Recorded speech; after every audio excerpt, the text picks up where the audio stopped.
नमस्कार, वंदे मातरम। दोस्तों, स्वागत है आप सबका सैनिक पाठशाला में। जैसे आप बोर्ड पर देख पा रहे हैं दोस्तों, आज के इस वीडियो में कुछ महत्वपूर्ण जानकारियां जो हम सभी से जुड़ी हुई हैं, उनको लेकर के आया हूं।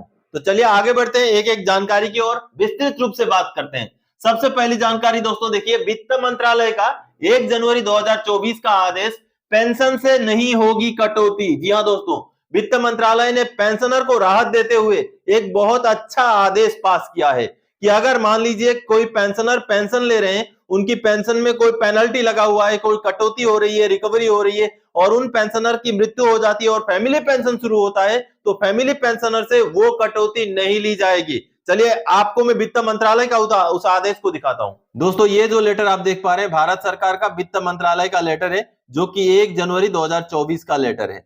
अब इस लेटर के अंदर जिस और एक लेटर का हवाला दिया गया और एक लेटर का जिक्र किया गया, जो कि 20 दिसंबर 2023 का लेटर है। और 20 दिसंबर 2023 के उस लेटर में पेंशनर के पेंशन से संबंधित, उनके पेंशन में कटौती से संबंधित कुछ महत्वपूर्ण बातें लिखी गई है। आप देख पा रहे हैं, ये 20 दिसंबर 2023 का लेटर है। ये इस लेटर में, ये ministry of finance, department of revenue का लेटर है। इस लेटर में बहुत महत्वपूर्ण बात जो पेंशनर के हक में, खास करके फैमिली पेंशनर के हक में बताई गई है, जो मैं आपको समझाता हूं। जैसे आप देख पा रहे हैं दोस्तों, इस लेटर का पैराग्राफ नंबर 2 में ये जो बोल्ड में जो बातें लिखी गई है, उसको आप समझने की जरूरत है। The penalty of pension cut imposed on a government servant under rule 8 of CCS pension rule 2021 is not applicable for payment of family pension. यानी कि दोस्तों, अगर गवर्नमेंट एम्प्लॉई जो पेंशनर है, उनका अगर कोई पेनल्टी चल रहा है, कोई अगर डिडक्शन चल रहा है, चाहे वो कम्यूटेशन हो, कुछ भी हो, वो जैसे ही उनकी मृत्यु हो जाती है और फैमिली पेंशन जब शुरू होता है,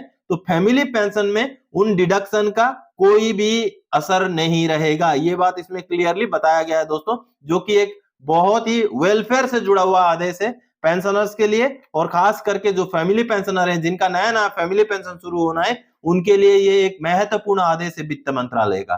तो आप सबने देखा दोस्तों कि कहीं ना कहीं पेंशनर के हक में निकाला गया वित्त मंत्रालय का यह आदेश है। चलिए आगे बढ़ते हैं अगली जानकारी की ओर। दूसरी जानकारी दोस्तों, पीसीडीए ने कहा, पेंशनर के जीवित रहते आपने 568 एरियर नहीं दिया, अब फैमिली पेंशनर को कीजिए भुगतान। लेटर देखें। जी हां दोस्तों, 568 का एरियर कई सारे पेंशनर्स को लागू था। अब उसी बीच में जिन पेंशनर्स को लागू था और नहीं मिला है, उनमें से कई सारे पेंशनर्स जो है भगवान को प्यारे हो चुके हैं, उनकी मृत्यु हो चुकी है, लेकिन उसके बाद उनका फैमिली पेंशन अभी चल रहा है। तो जब फैमिली पेंशनर अपना गुहार लगा रहे हैं कि 568 का सर्कुलर हमारे पेंशनर को नहीं मिला था, तो पीसीडीए की तरफ से अभी क्लियर कट यह आदेश जारी किया गया दोस्तों कि आपने पेंशनर के जीवित रहते उनको 568 का एरियर अगर नहीं दिया है, तो आप फैमिली पेंशनर को एलटीए दीजिए, यानी कि लाइफ टाइम एरियर जो होता है उसके हिसाब से 568 का भुगतान कीजिए। ऐसा पीसीडीए की तरफ से लेटर जारी किया गया है दोस्तों। चलिए उस लेटर को देखते हैं। दोस्तों, ये जो लेटर आप देख पा रहे हैं, जो कि पीसीडीए द्वारा the chief manager union bank of India को भेजा गया है, 26 दिसंबर 2023 का लेटर है, और ये 568 सर्कुलर के एरियर से जुड़ा हुआ लेटर है।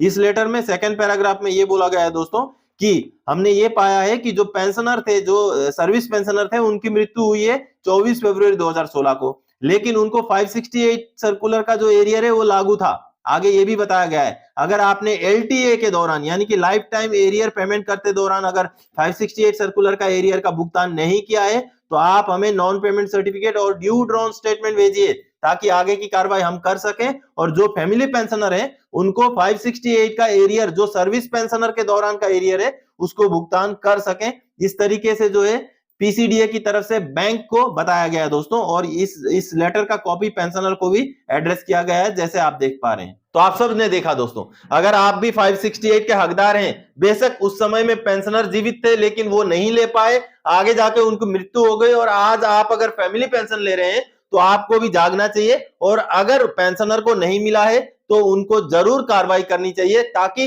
फैमिली पेंशनर ही सही उनका जो हक है वो ले सकें।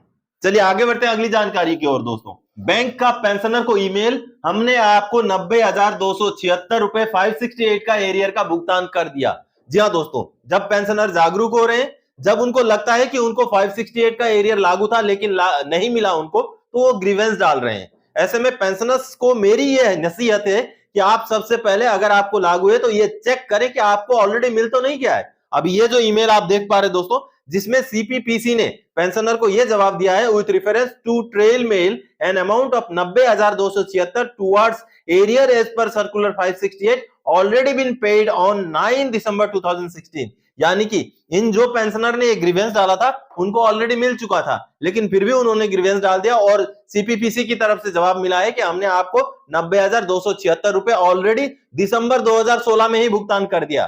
तो आप ग्रीवेंस डालने से पहले कम से कम ये चेक जरूर करें आपको लागू है कि नहीं लागू है। उसके बाद अगला आपने ये भी चेक करना है कहीं आपको ऑलरेडी मिल तो नहीं गया, नहीं तो आप ग्रीवेंस डालेंगे आपको इस तरीके से रिप्लाई मिल जाएगा जिसका कोई मतलब नहीं रहेगा। तो आप चेक जरूर करें ग्रीवेंस डालने से पहले। चलिए अगली जानकारी की ओर आगे बढ़ते दोस्तों। वाह, लमसम पेमेंट के साथ स्पर्श ने जारी किया जनवरी 2024 का पेंशन स्लिप। जी हां दोस्तों, लमसम पेमेंट का भुगतान भी कर दिया 89,035 रुपीज और पेंशन स्लिप भी जारी कर दिया जनवरी महीने का।